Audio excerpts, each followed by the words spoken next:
SIR ಪರಿಷ್ಕರಣೆಗೆ ನಾಳೆಯೇ ಕೊನೆ ದಿನ. ಮತದಾರರಿಗೆ ಗಣತಿ ನಮೂನೆ ಹಿಂತಿರುಗಿಸೋದಕ್ಕೆ ಸೂಚನೆ ಬಂದಿದೆ. ನಾಳೆಯ ಒಳಗಾಗಿ ನೀಡುವಂತೆ ಮತದಾರರಿಗೆ ಸಲಹೆಯನ್ನು ಸಹ ನೀಡಲಾಗಿದೆ. ವೀಕ್ಷಕರೇ, ನಾಳೆ ಒಂದೇ ದಿನ ಬಾಕಿ ಇರೋದು ಎಸ್ಐಆರ್ ಮುಗಿಯೋದಿಕ್ಕೆ. ಸೊ ಯಾರೆಲ್ಲ ಆ ಗಣತಿ ನಮೂನೆಯನ್ನು ತಗೊಂಡಿದ್ದಾರೆ, ಎನ್ಯುಮರೇಷನ್ ಫಾರ್ಮನ್ನು ತಗೊಂಡಿದ್ದಾರಲ್ಲ, ಅದನ್ನು ವಾಪಸ್ ಕೊಡಬೇಕು. ಅವ್ರ ಹತ್ರನೇ ಇಟ್ಕೊಳ್ಳೋದಲ್ಲ. ನಾಳೆನೇ ಲಾಸ್ಟು. ನಾಳೆ ಆದಮೇಲೆ ನಾಡಿದ್ದು ಕೊಡ್ತೀರಿ ಅಂದರೆ ಅವ್ರು ತಗೊಳ್ಳಲ್ಲ. BBMP ಕೇಂದ್ರಗಳಿಗೆ ಭೇಟಿ ನೀಡಿ ನಮೂನೆಗಳನ್ನು ವಿತರಿಸಿದ್ರು BLOಗಳು. ಫಾರ್ಮ್ ನೀಡುವಂತೆ ಜನರಿಗೆ ಮಾಹಿತಿಯನ್ನು ಕೊಟ್ಟಿದ್ದಾರೆ ಆಯುಕ್ತರು. ಬೆಂಗಳೂರು ಕೇಂದ್ರ ನಗರ ಪಾಲಿಕೆ ಆಯುಕ್ತ ಜಗದೀಶ್ ಅವರು ಜನರಲ್ಲಿ ಮನವಿ ಮಾಡಿಕೊಂಡಿದ್ದಾರೆ.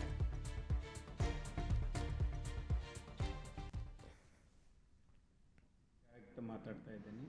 ಎನ್ಯುಮರೇಷನ್ ಫಾರ್ಮ್ ಕೊಡೋದಕ್ಕೆ ಇವತ್ತು ಮತ್ತು ನಾಳೆ ಕೊನೆ ದಿನ ಇದೆ. ಹಾಗಾಗಿ ಸಾರ್ವಜನಿಕರಲ್ಲಿ ನಾವು ಮನವಿ ಮಾಡೋದಿಷ್ಟೇ, ನಿಮ್ಮ ಮನೆಗೇನು BLOಗಳು ಎನ್ಯುಮರೇಷನ್ ಫಾರ್ಮ್ ತಂದು ಕೊಟ್ಟಿದ್ದಾರೆ, ಆ ಫಾರ್ಮನ್ನು ಇವತ್ತು ಸಂಜೆ ಅಥವಾ ನಾಳೆ ಸಂಜೆ ಒಳಗಾಗಿ ನೀವು ಕೊಟ್ಟರೆ ನಾವು ಮತದಾರರ ಪಟ್ಟಿಯಲ್ಲಿ ನಿಮ್ಮ ಹೆಸರನ್ನು ಸೇರ್ಪಡೆ ಮಾಡ್ತೀವಿ. ನೀವು ಕೊಡಲಿಲ್ಲ ಅಂದರೆ ಮತದಾರರ ಪಟ್ಟಿಯಲ್ಲಿ ನಿಮ್ಮ ಹೆಸರು ಇರೋದಿಲ್ಲ. ಹಾಗಾಗಿ ನಾನು ಮತ್ತೊಮ್ಮೆ ಮನವಿ ಮಾಡೋದಿಷ್ಟೇ, ಬೇಗ ಎನ್ಯುಮರೇಷನ್ ಫಾರ್ಮನ್ನು ನಮಗೆ ತಂದು ಕೊಡಿ.